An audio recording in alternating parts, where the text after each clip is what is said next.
To be truthfully, I don't think Donald Trump is going to win this election. And the reason why I say that is, first of all, he's not the incumbent.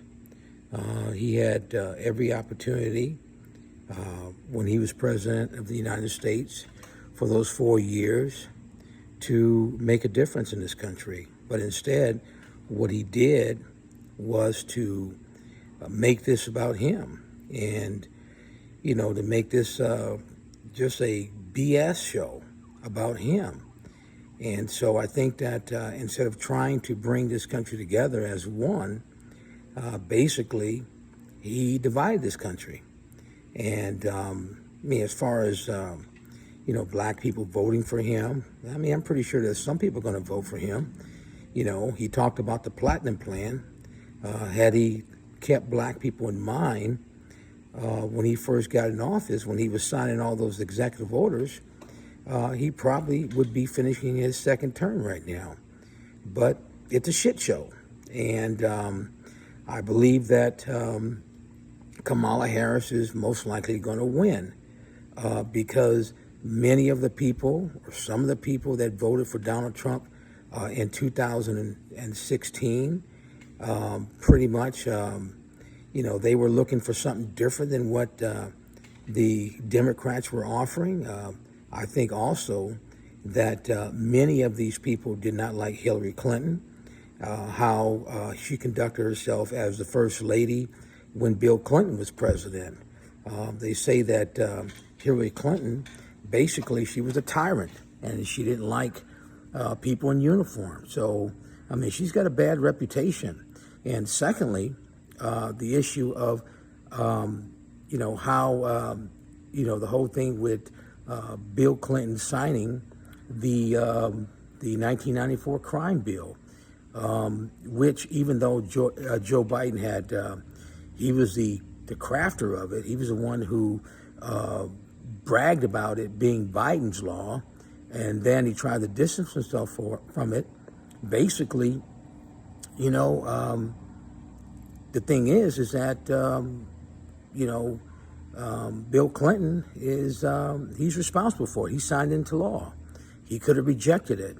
And then the whole issue of Hillary Clinton saying that, calling black men pretty much super predators, that sealed her faith. And basically, when you come against the base of the Democratic Party, which are really black Americans, you're done. And I can further say that, with Barack Obama chastising black people and saying that you have to come out and vote for Hillary Clinton because she's part of my legacy. And if you don't vote for her, then, basically you are destroying my legacy. So I don't think that that's why black people came out and voted against her, or they stayed at home. And I was one person who stayed at home. I couldn't see myself voting for Hillary Clinton, even though I thought she would win, but I could not see myself voting for her. Now, many of these people voted for Donald Trump. I'm not talking about black people. I'm just talking about the people who were not Clinton supporters, and they were looking for a change. But I think that when Donald Trump made this about him, made his presidency about him rather than the American people, and to lead a rebellion against this country, regardless of what people may say, that, it was the, these folks were invited in, and how, how these people who came on the nation's capital and began to break the glass and began to attack law enforcement officers, and basically they couldn't stomach it, and how even the Republicans who try to hold democracy or the will of the people in claiming that this election was stolen, they tried to do everything they could to hijack the election process and give it to Donald Trump. So once everything was resolved and Joe Biden was sworn in on inaugural day as president of the United States, it was a done deal for him. So, I mean, it's going to be a lot difficult for him to become president because he's not the incumbent. You can always promise people that you're going to do things differently, but you should have done that at the time when you were president. And that's how, I just don't understand how black people can come out and say, we need to switch to the Republican Party when black people from the time of 1865 until the 1930s were Republicans. We were Lincoln Republicans. And the Republicans didn't do anything for black people either. It's like this republicanism is like a new thing or something. It's like the invention of sliced bread, and it's not. The Democrats are not doing anything better for black people. I mean, the last piece of legislation that really benefited us was the 1964 Civil Rights Act and the 1965 Voting Rights Act, and that generated a lot of support for LBJ, and basically it boosted the Democrats while turning some of those folks who were from the South, many of these Democrats who were racist, which eventually switched to the Republican Party. They call them Dixiecrats. But I don't think this guy is going to win. I really don't. And even though Kamala is not, she's not, they say that she's not presidential material. Well, Donald Trump wasn't presidential material either. And, as a retired military officer, you don't have to have all the knowledge necessary in order to run this country. You don't. You just have to surround yourself with people that know what the hell is going on. You need subject matter experts. And this is what they do in the military. When you are a battalion commander, you have a staff that consists of the S1, which is personnel. You have S2, which is basically, you have folks who are gathering information, intel. The S3, these folks are putting together programs to ensure that your troops are trained. And then you have the S4. Basically, they're making sure that you have all the tools necessary in order to conduct that training. So you don't have to know everything. One thing, when President Obama took office in 2009, he didn't have, people didn't have much, they didn't have much confidence in him. But if you go back and look at our Google, there's a piece of footage where President Obama brought all those, I call them Clintonistas. In other words, these were people like Leon Panetta and some others who were part of Bill Clinton's staff. And he ushered all those people out on the stage. And what he was doing, he was letting the American people know, hey, listen, we got this.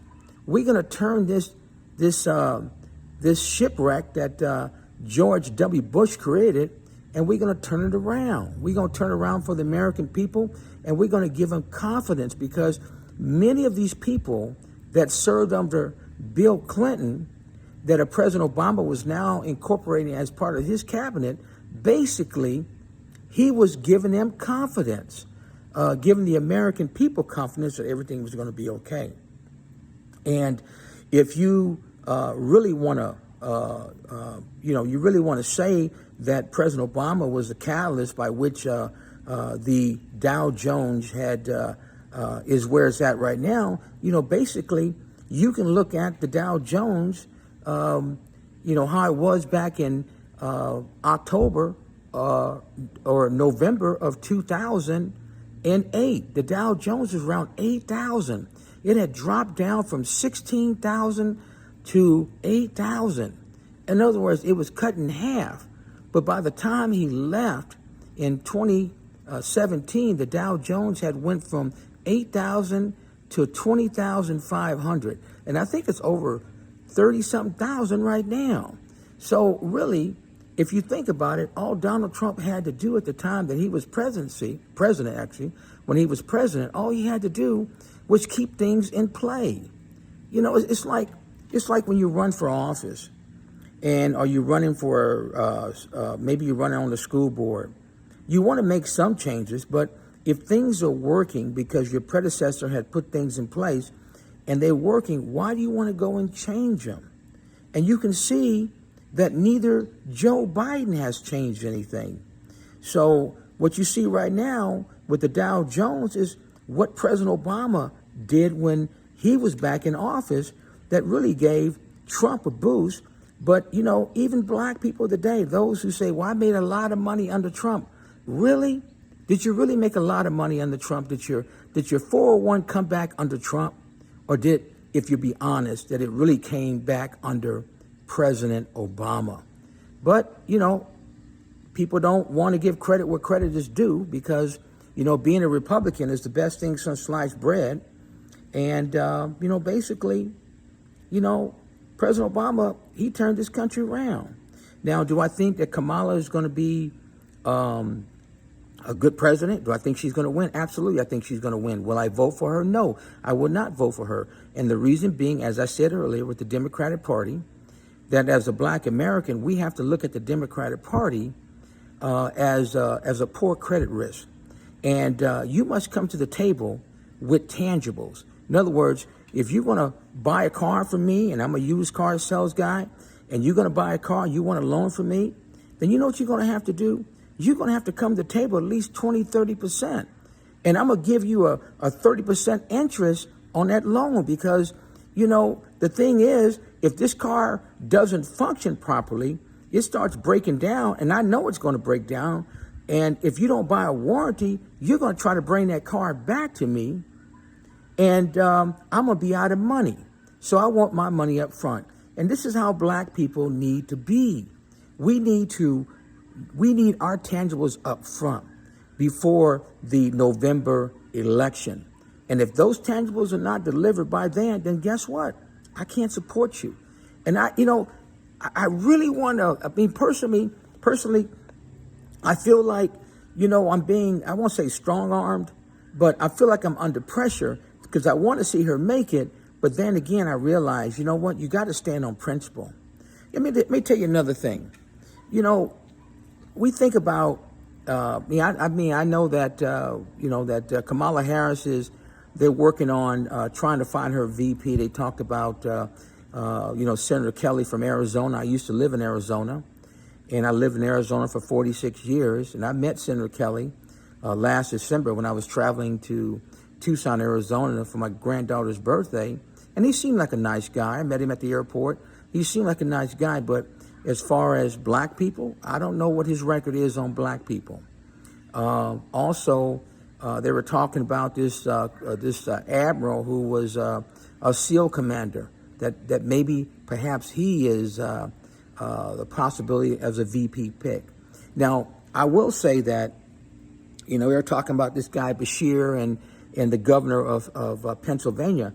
I don't really think that's a good idea, and I tell you why. I mean, young people like Kamala Harris because she's hip, but you really need someone that's strong, that understands the battlefield, if you will, that understand the military or the situation with Russia and China.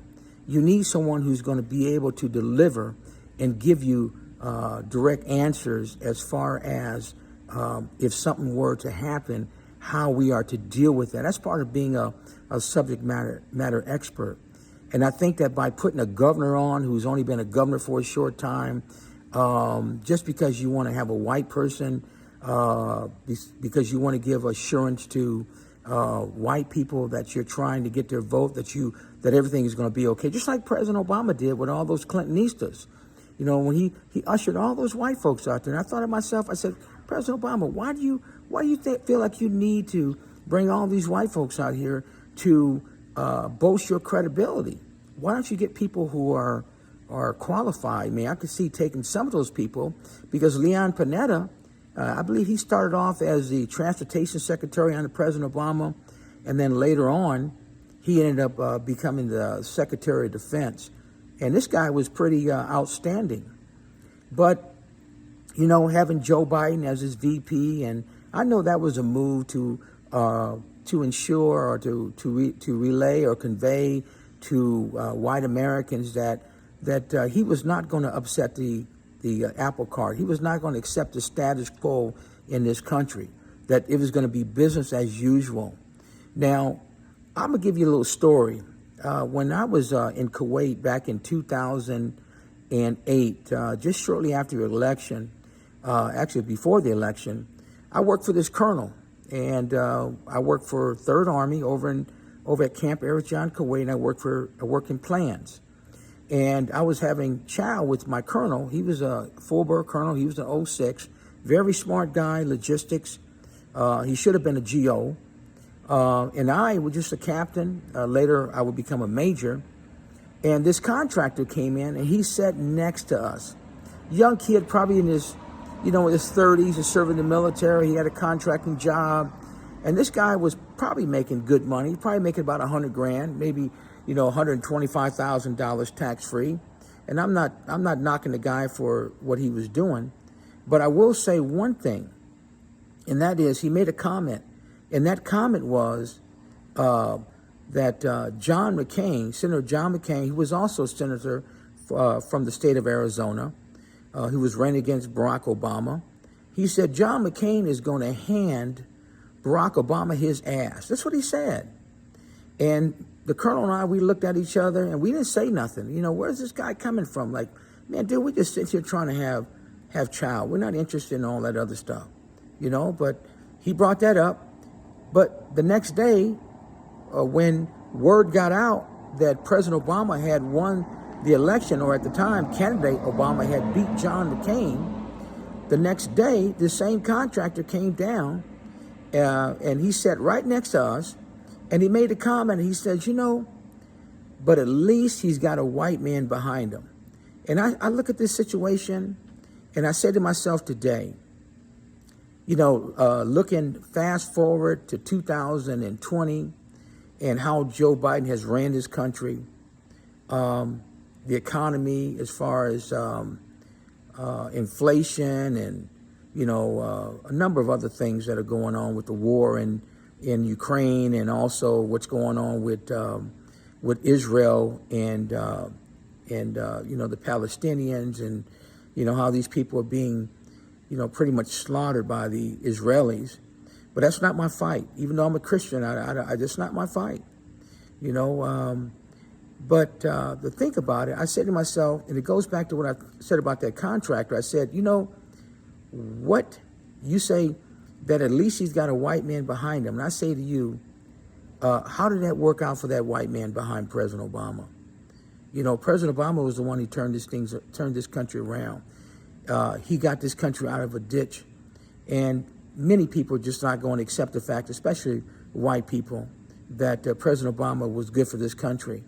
I will say also, many of these people who basically put a bug up President Trump's behind to get rid of Obamacare, basically, the Supreme Court of the United States upheld Obamacare because it was a tax, and Congress had the right to tax. That was given that right by the Constitution of the United States.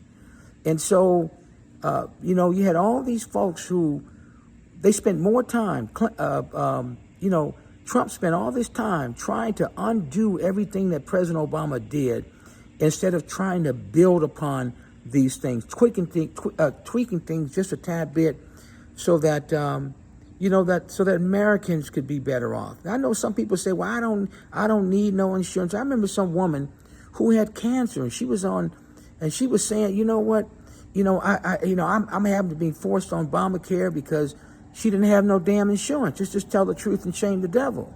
She didn't have no insurance. And so the thing about it, if Obamacare, or if the Republicans had came out with some type of insurance for America, and if it was proposed by white people, she wouldn't have had a problem accepting that. In fact, Richard Nixon, he got the Heritage Foundation to develop a plan so that Americans could get insurance, because he saw that as an opportunity that maybe one day that would be an issue. So he wanted to do something that was going to in other words, he wanted to get a foothold on that, or not a foothold, but he's just thinking, he was leaning forward in the foxhole, in order to get that, get a jump on that, to take a preemptive strike, if you will. But like I said again, Donald Trump, I don't think he's going to win. I really don't. And he's not really offering black people anything, because you know what? He should have done it at the time. He should have done it at the time and then doubled down on all this police brutality that's being committed against black people, young black people. You know, that young airman over in Florida that was shot dead by that deputy. You know, the man was in his house. He was no threat. The weapon was pointing downward. And the man walks in, the sheriff's deputy walks in and kills that man. And to this day, even though the deputy was fired, I believe his name was Deputy Duran, even though he was fired, he has not been brought up on charges. In fact, it seems as though that this story is pretty much being swept under the rug. And I think the media has a lot to do that.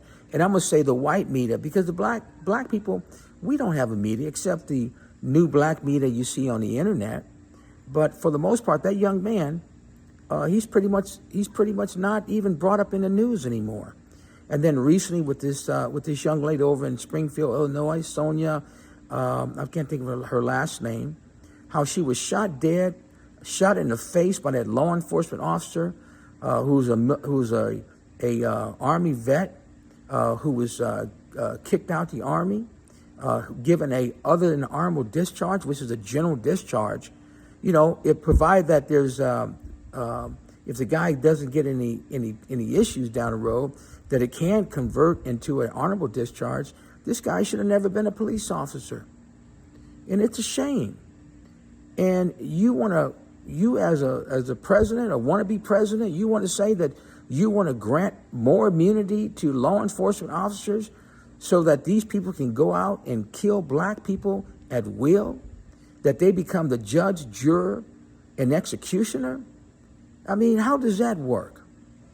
You know, then you bring this guy, J.D. Vance. I guess he wrote a book on hillbilly something. I guess they made a movie out of it. I mean, he was in Marine Corps. I guess he was a correspondence guy. He ran around with a camera. But other than that, what does he offer? You know? And then double down on, actually triple down on his racism.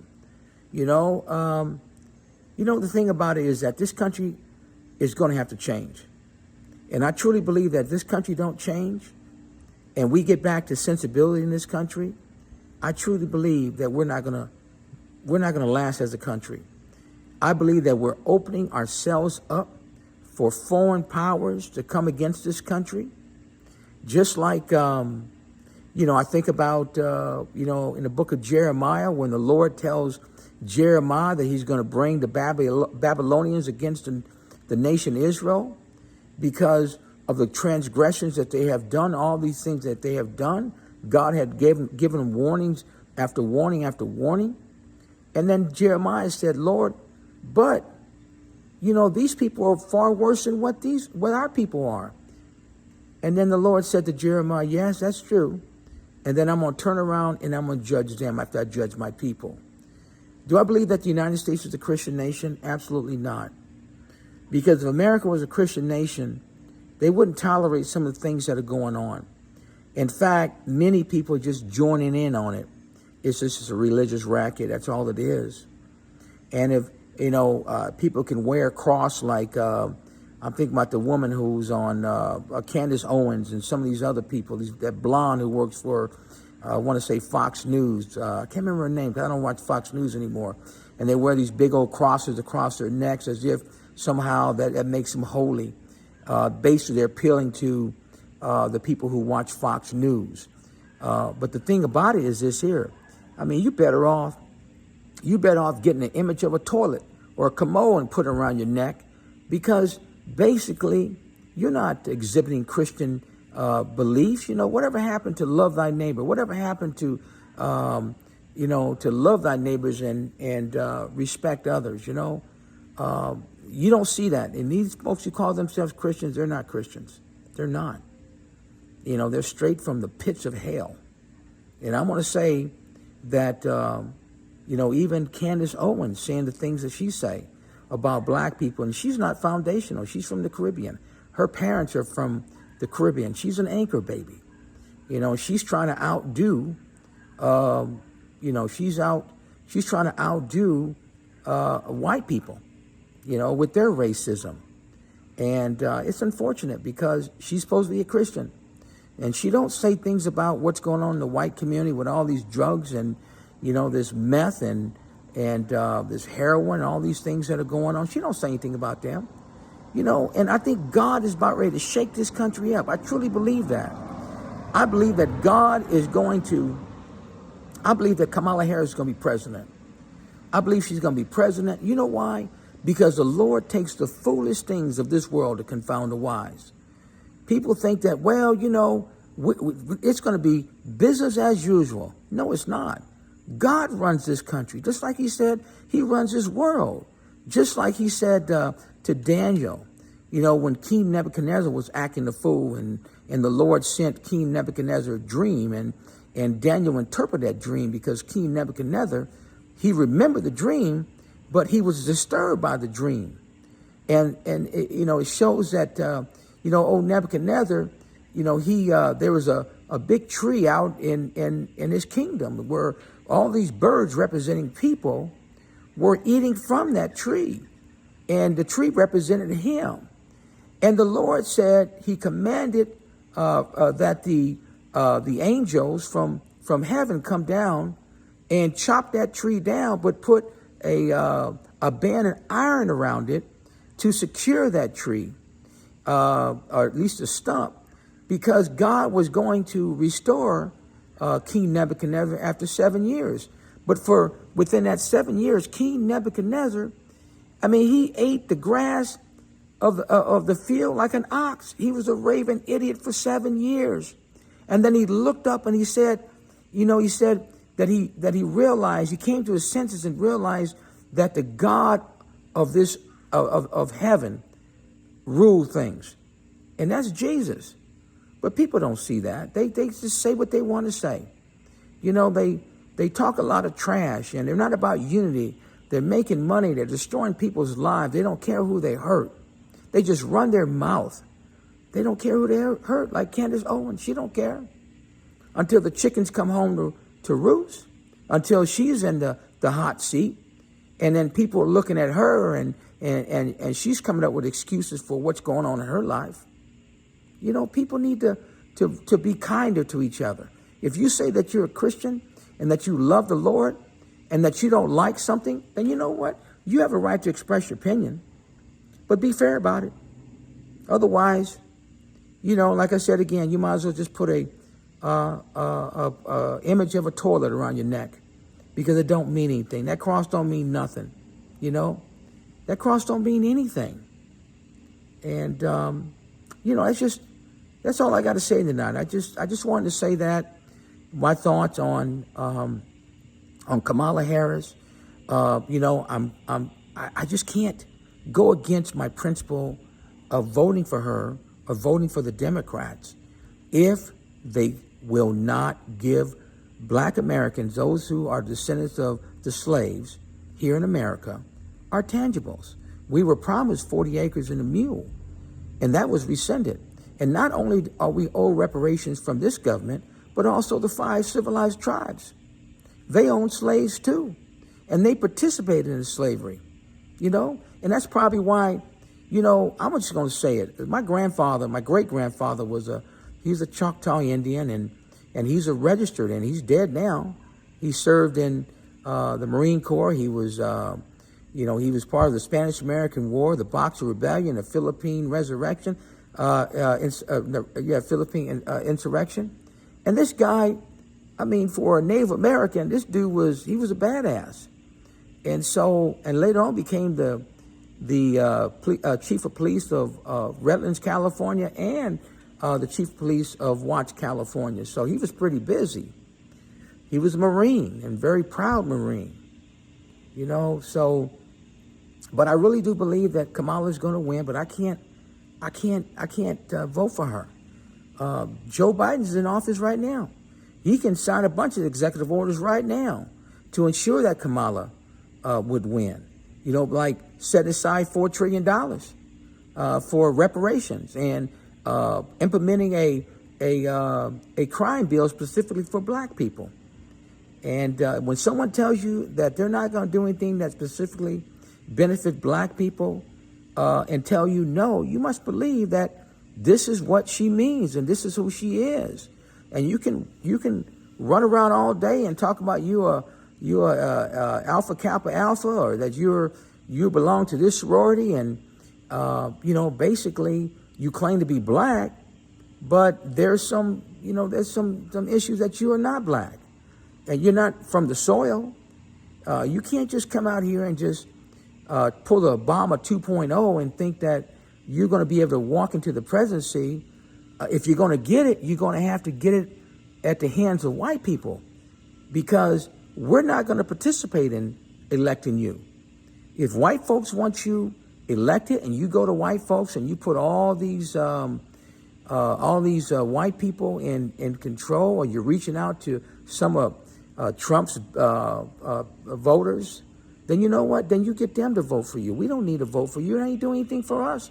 You're doing things for everybody else, but you're not doing anything for us. So I wish you the very best. I'm reminded, when you said that your mother spoke to you a long time ago when you were a little girl, that you said that Kamala, you can be president of the United States. And I believe that even though your mother is a Hindu, but I truly believe that God does speak to Hindus. And I believe that God was giving your mother revelation that put that seed in you, that you could be president of the United States. I truly believe that. As a Christian, I truly believe that. But I wish you the very best. I pray that God would keep His hands on you. I pray that God would protect you, and I pray that God would put people around you that can assist you and help you. Unlike Donald Trump, who didn't want to listen to anybody. He didn't want to go to the briefings. He didn't want to do nothing. All he wanted to do was he wanted people to kiss his ass. And that's what he got, a bunch of ass kissers. And that's why he's in the mess that he's in right now. And that's all I got to say. I hope everybody have a good night, and God bless you all. And thank you.